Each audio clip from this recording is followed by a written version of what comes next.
Hi crafters, welcome back to another tutorial from Partners in Craft. Hey, today's theme is all about use what you've got to make what you want.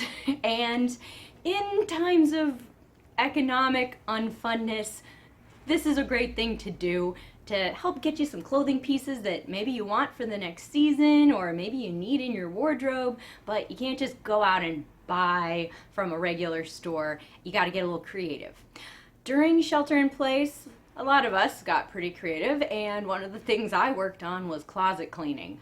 I did a really strong closet clean, pulled out lots of stuff that didn't fit anymore or that I just didn't wear because of some issue that I had with the garment. Pulled out lots of things to donate, but there were a couple pieces that kind of caught my eye because I really liked some elements of these pieces, but the elements that I didn't like weren't too hard to fix, or at least I think they won't be too hard to fix. So I pulled out a few things to actually try to refashion into some summer pieces that hopefully I can wear in the warm months ahead. Let me show you what I'm talking about. I got a couple of these guys here. So this first one, yeah, men's button up. I love the gingham print of this shirt. It just makes me really happy. This one's a men's small and it is a slim fit. So the body of the shirt actually fits me pretty well. It's a little boxy, but not bad. The problem are these sleeves. By the time it's warm enough to wear this shirt, you don't want to be wearing long sleeves. So maybe I could cut the sleeves off and make them into like short sleeves, and then I could wear this with like denim shorts or something. That's piece number one.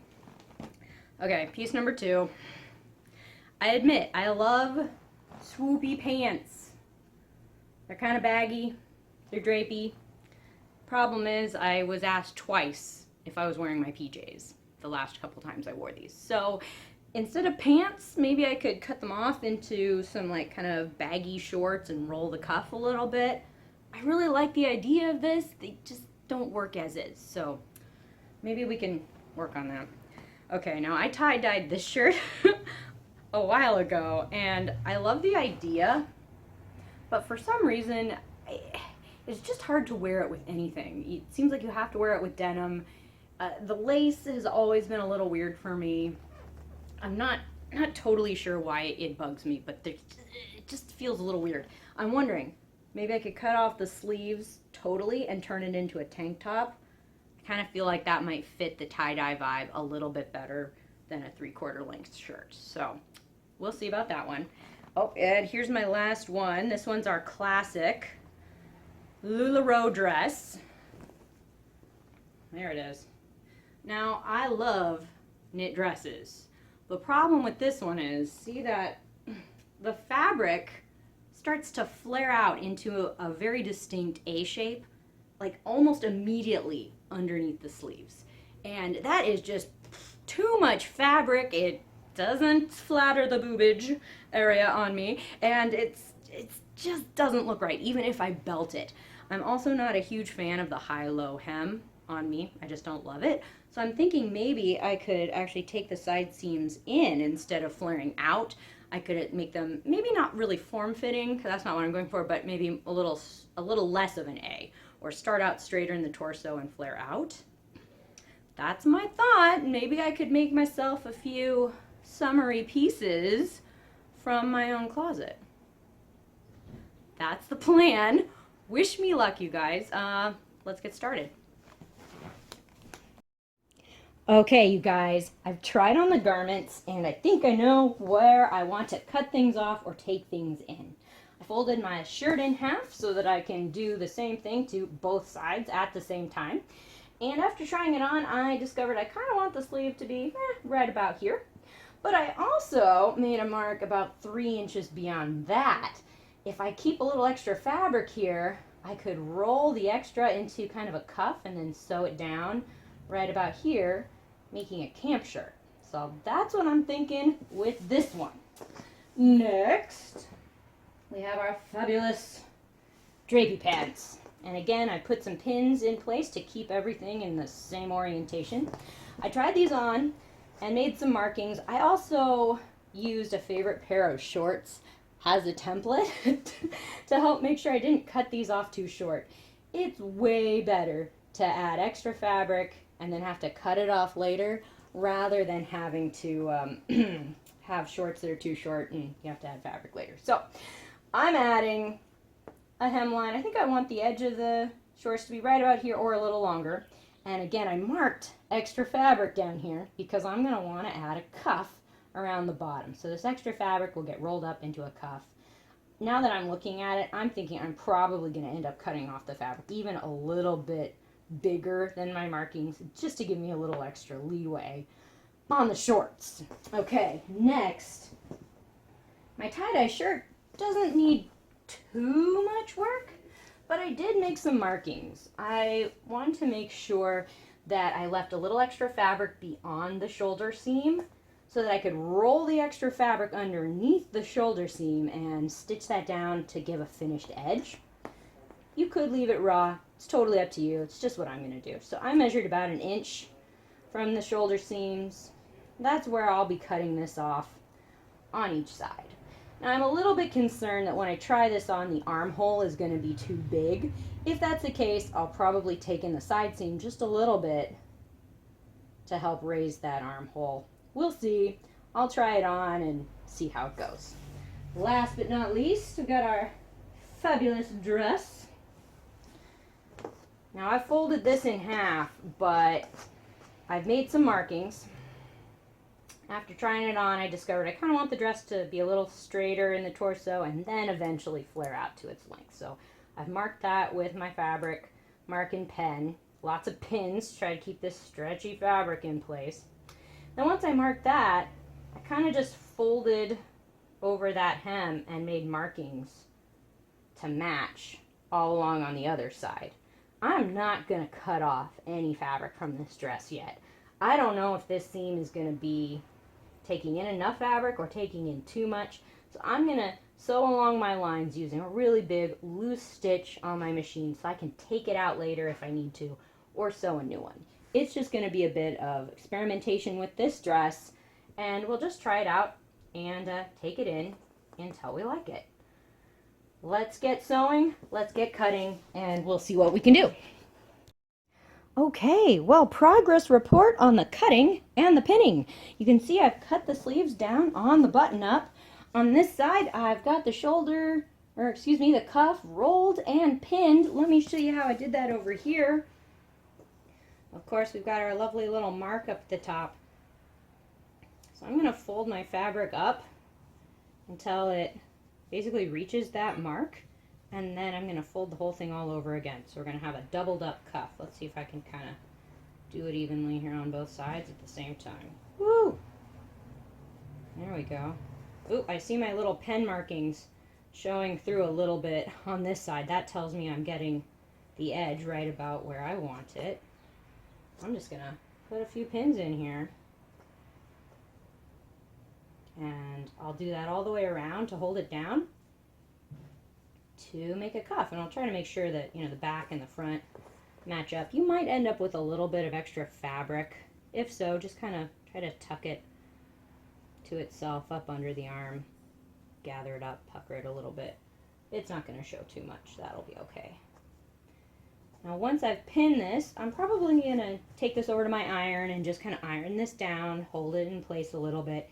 And then I could sew this on machine. I think I might just do it by hand to make it easier, just some little stitches along that cuff to hold it in place. Okay, so there's our button up. Now, the pants are actually pretty similar. All right, cut those off. We rolled our hem up to that line. Just like I said, I did end up making the legs a little bit longer than I had originally thought. Always better to be safe than sorry. Roll your edge up to meet that purple line and then roll away. I could sew these on the machine too, but I think what I'm going to do is probably make some just little stitches along the top, little tiny ones to try to hold this down. If you're doing this with denim, you might even just be able to do a little stitch on each edge and the cuff will stay for you. My fabric's a little floppy, so I'm going to add a few more stitches there. Okay, now I did try on our newly formed tank top. There we go. And I think the armholes are going to be okay, actually. So I don't think I need to take the side seam in to make the armhole smaller. I think it's going to be all right. I folded over here, I folded the extra fabric, kind of just like was here, in on itself. My shirt is inside out, by the way. And then I just popped some little pins in there, being careful to try not to stretch the knit fabric out too much. This knit is actually really nice and it's behaving nicely for me. Yeah, I'm just going all the way around. I'm kind of trying to make it so that my existing shoulder seam is the edge of my new armhole. And I'll just go around. Of course, you could do this on machine as well, but I'm going to do it by hand just because I don't want to stretch this knit fabric out as I sew it. I don't want to make that armhole too big. So I think just little tiny stitches along the edge to hold it in place will probably be enough with this guy. Now, of course, our dress still needs to be stitched up, and I'm not cutting off that extra fabric until I know for sure that I like this new side seam. I just wanted to give you a note.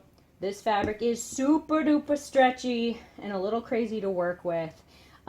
Couple things that are going to help. Make sure you're using a needle for your sewing machine that is designed for knit fabric.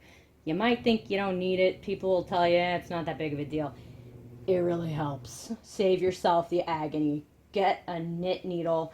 Also use a stitch that's designed to work with knits. So oftentimes a zigzag stitch will work well on knits.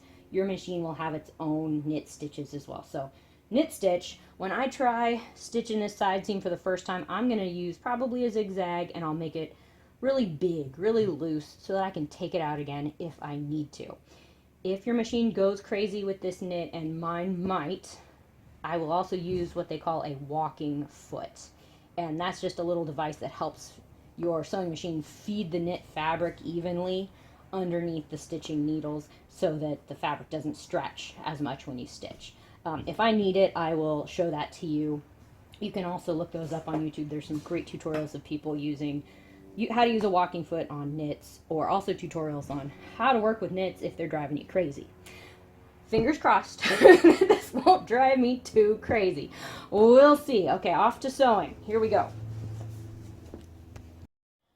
Okay, progress report on the dress. I did stitch along those lovely markings that I had made earlier, tried the dress on, decided to take those lines in just a little bit. My machine didn't love the knit. I had to use a really big zigzag stitch, and it kind of got puckery, but I think it'll be okay on this dress. It's really flowy, shouldn't be a problem. But hey, I did cut off the bottom hem. I basically traced the higher hem in the front onto the lower hem in the back and cut it off. I think I might be super lazy and not hem the bottom. I mean, it's knit, it really shouldn't ravel. The only thing I am gonna do is I'm gonna make some little stitches along the bottom edge of the side hem, because I want to make sure that that doesn't become unraveled in the wash. And then, you know, all that extra cut off material, I took the hem off the very bottom of all the cutoffs, and I think I might make a belt out of that. We'll see. I've got more sewing to do on the other pieces, and once that's done, get ready for the grand reveal. Wish me luck.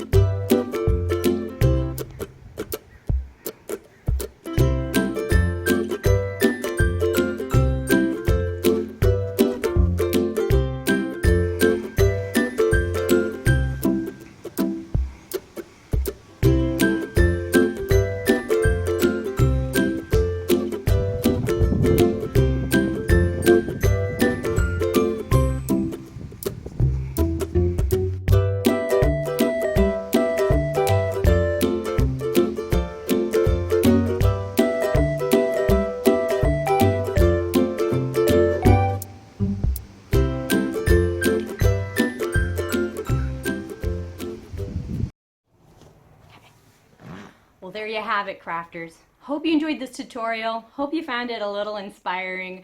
If shopping isn't something you can do a lot right now, maybe you can make your own things from your own closet, or, you know, donations from family and friends who are cleaning their closets. You never know what you could come up with. Definitely let us know in the comments of what kind of style statement upcycles you create on your own. And if you found this tutorial amusing, hit that like button to let us know. Hope to see you in some of our upcoming tutorials and blog posts here at Partners in Craft. And we'll see you next time. Stay crafty, you guys.